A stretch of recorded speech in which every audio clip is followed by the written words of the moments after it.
the Chase Thomas Podcast, for people who have nothing but time to kill. Down the line here. Jarrett, buy or sell? Speaking of Mike McCarthy and Mike Tomlin, who we were talking about earlier, buy or sell? Mike Tomlin would be a better gamble for Dallas than Bill Belichick if they end up firing Mike McCarthy. Are you buying or selling that? Yeah, no, I'd buy that. I think that right now for most teams, like JP is, oh God, I know he's looking at me right now. He's much higher on Bill Belichick than I think the majority of people are right now in terms of like his ability to still be like a top tier head coach. Mm-hmm. When it comes to the defensive side of the ball, absolutely. Like there was a stretch of time this season when the Patriots like held their opponents to 10 points, 10.6 points, and they lost all of those games, which that's great that you did that defensively, but his incompetence when it came to like carrying out the offense, that worries me. So if you are going to bring on Bill Belichick, you best not let him be the GM. And that better be something that he's willing to be okay with. That's why you go to Atlanta, where Rich McKay and Arthur Blank are the only two people at the press conference to announce the coaching search in Arthur Smith's That's the thing. dismissal. Like if you're Dallas, like you would have like old ass Jerry Jones and now old ass Bill Belichick, who wouldn't get along, I don't think, in terms of like Bill. I don't know, Bill or Jerry. Bill Parcells liked Jerry Jones. They got along, and that's his guy. I don't know, man. Bill Parcells got along with Jerry Jones. There's a lot of smoke about like, hey, Jerry and Bill actually like each other. I think people kind of overhype a little bit how much Jerry is invested in the Cowboys like day-to-day operation. Yeah. He doesn't do a lot. Like I think now he does, and I think it's more Stephen Jones now. That team is Stephen Jones and Will McClay. And keeping Will McClay specifically is much more of a reason to hire Bill Belichick if he wants to be there. And does Dak feel like a Josh McDaniels quarterback? Yeah. In terms of the timing and the precision, yeah. But I think you're kind of stuck with Dak. And the reason why I say that is because you're going to have to pay CeeDee Lamb and Micah Parsons a lot of money coming up. And the only reason the only way you're going to be able to do that is if you extend Dak to create some space for you. So that's also Dak was arguably the best quarterback in the NFC this year. Dak was an all-pro this year. He was great. He was a very, very good quarterback. I think the playoff stuff, like that's brutal. It's brutal. Like you cannot overlook it at this point, but he's a very, very good quarterback. I think so per Ben Baldwin's site at The Athletic, since week 10, the Patriots are first in EPA per play allowed on defense and 8th in success rate allowed on defense. And that is without Christian Gonzalez and Matt Judon and play a lot of guys who were 6th and 7th round picks and undrafted free agents on defense. Bill Belichick can still coach the hell out of a football team.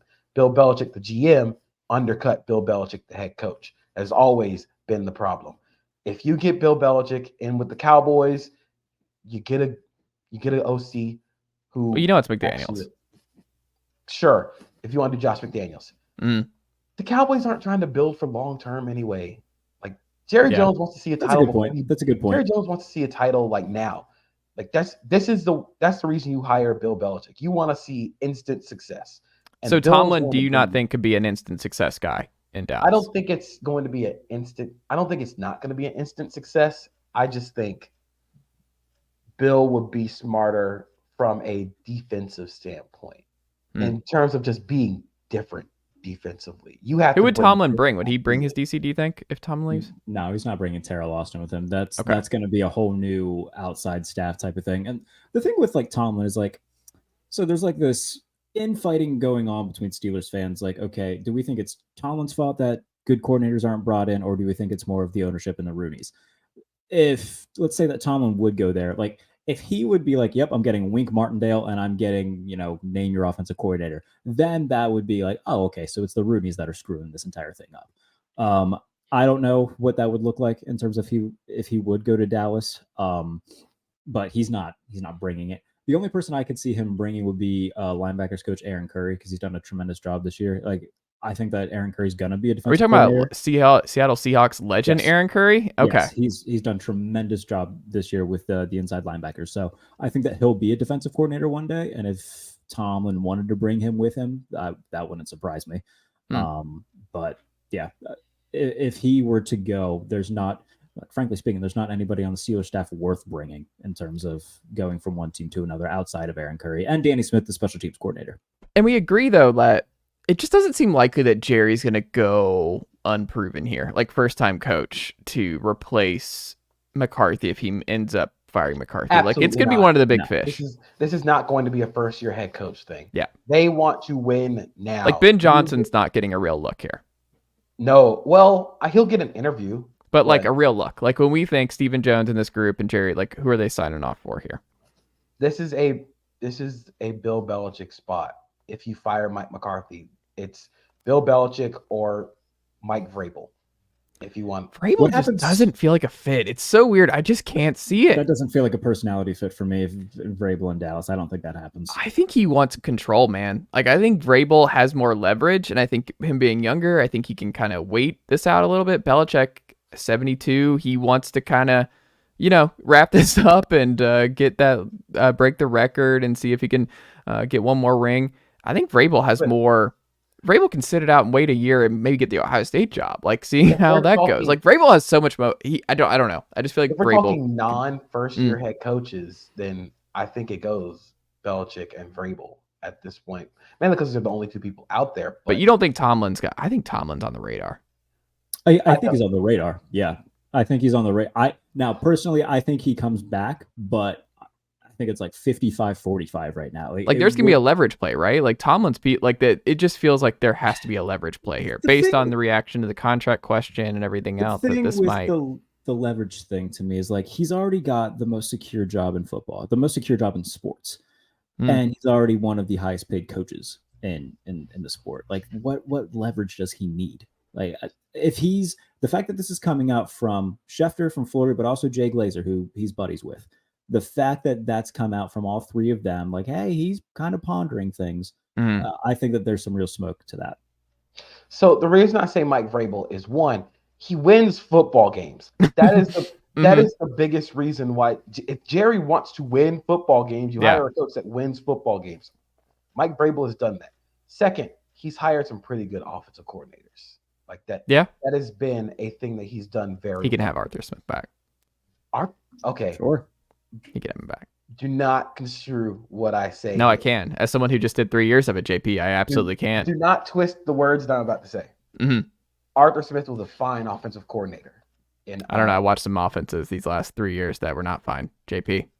The problem with Arthur Smith was he latched himself to a bad quarterback. He can't latch himself to a bad think it was taking Kyle Pitts and not using Kyle Pitts. I think it was.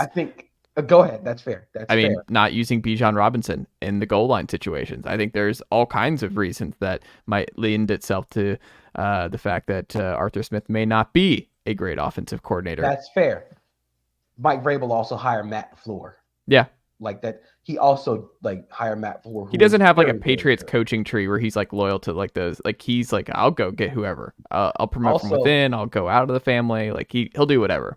Also, there's potential if he does get another head coaching job, he brings Shane Bowen with him, who is a very, very good defensive coordinator. He is one of the reasons why the Titans defense is always very good and always brings in tough, really physical defenses. He just seems like he understands winning like the Patriot style, but not like stuck in the old Patriot way. Like it's more modernized. Yeah. Again, I think you go Bill. If Bill, people forget he was a Steeler first. It wasn't like he's this Patriots like Teddy Bruschi lifer. He bounced around a little bit. Ohio guy. If Tomlin does decide that either he wants to take a year off, retire, or go somewhere else, I think Vrabel is a prime target for the Steelers. Well, and I think he would like that, right? Like that's a long-term security job. That's one where I think fans would love it too. Yeah. I do also think, of course, this is the Bill job if Bill wants it. But I think there is very, very, very real, I think Bill's taking the Atlanta job. I think the Atlanta Falcons head coach Bill Belichick is going to be a real thing, and I like it. I think I'm in.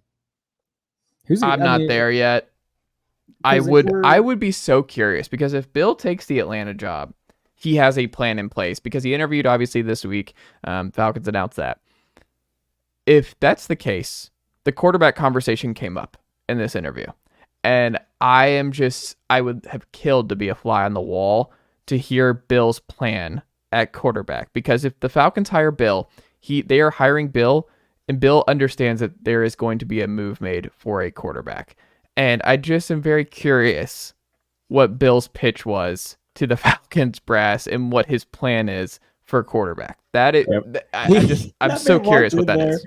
That man walked in there, was like, "Yeah, ever heard of Bailey Zappi? He's pretty good." You know what's happening? You know what's happening here? Kirko Chains, baby. I don't think so. I like that idea. Look, you get, and I know that we're gonna, again, it's gonna be misconstrued. I think Josh McDaniels, like schematically, can do some really fun things with the Falcons personnel in terms of what he wanted to build in terms of 12 personnel, being physical up front, a lot of gap scheme running. I think what he can do with that personnel be very fun. Kirk Cousins, going to be a free agent. The Falcons, I'm not ready for Kirk Cousins and Bill Belichick to be my 1-2. After the last 3 years, I don't know what he does defensively because Ryan Nielsen was very good, but schematically those two do not mesh. I don't think they mesh schematically, which hurts because we finally have a good DC. We had a solid defense, and we finally do that, and then we finally lose him. But then there's the other aspect to this, right, JP, which is Steve Belichick is super close with Gerard Mayo, VFL, first Tennessee football coach in the NFL, and that story was interesting. Like, it's not a slam dunk that Steve Belichick, who's actually been a really good defensive coordinator, goes with his dad wherever he goes because he and Gerard got really close in film room when Gerard was hurt and doing stuff, and that he might stay with Gerard. If your dad is Bill Belichick and he tells you to pack your bags, we're going to Atlanta, you better pack them damn bags. I'm an adult, Dad. I'm in my 30s. And you've been living at the house. Don't try and sell me on I'm an adult. You living with me. And that means we going to Atlanta. Pack your bags. I hope you like lemon pepper wings. All my friends are here. Gerard said he was going to give me more. You'll make friends in Atlanta, which is the single funniest outcome here is Kirk Cousins and Bill Belichick in Atlanta, Georgia. I was going to say that the two most completely opposite of Atlanta human beings. People are going to bring up Matt Ryan. Matt was cool. Well, hold on. We had Chris Chandler and Dan Reeves getting us to the Super Bowl. Hold on here. I guess so. Yeah. That was pre. Is he our Jeff George? Jeff George is there. Yeah, him and June Jones. Yeah. So again, it's going to be very funny. But yeah, in terms of the Cowboys, Bill's a better fit than Tomlin. I can't wait. This is the most exciting coaching carousel that we've had in a very long time, and we're not going to have one like this again for a long time here. Tape don't lie, JP. What happened on the field to we kind of talked about this a little bit with Dan Quinn, but for the non-football experts here tuning into this program, what happened on the field if you had to explain in graphic detail of what Jordan Love did to the Green Bay defense? Okay, so I have a couple of clips on my Twitter at Acosta32_JP. They're plays that happen one play after another, and I think it's more Matt LaFleur than Jordan Love, but Jordan Love was also phenomenal. There's another play I'm going to get to later. But the first play is a 27-yard run by Aaron Jones, where the Cowboys are lined up in dime personnel for some reason. Micah Parsons is lined up at off-ball linebacker. Damon Clark is lined up on the edge, even though Micah Parsons is an edge and Damon Clark's an off-ball linebacker. Incredible gambit, Dan Quinn. You are a sly dog. Nobody would predict you'd do that and get run the fuck over. So what happens is the Packers line up. They're in 12 personnel. They motion a tight end in off the line of scrimmage to Jordan Love's left. But then they run split zone off of that. And Aaron Jones goes for 27 yards. The next play, they line up in that same formation, same motion, same split. Go. Nicely done, nephew. The Chase Thomas podcast. Hell yeah.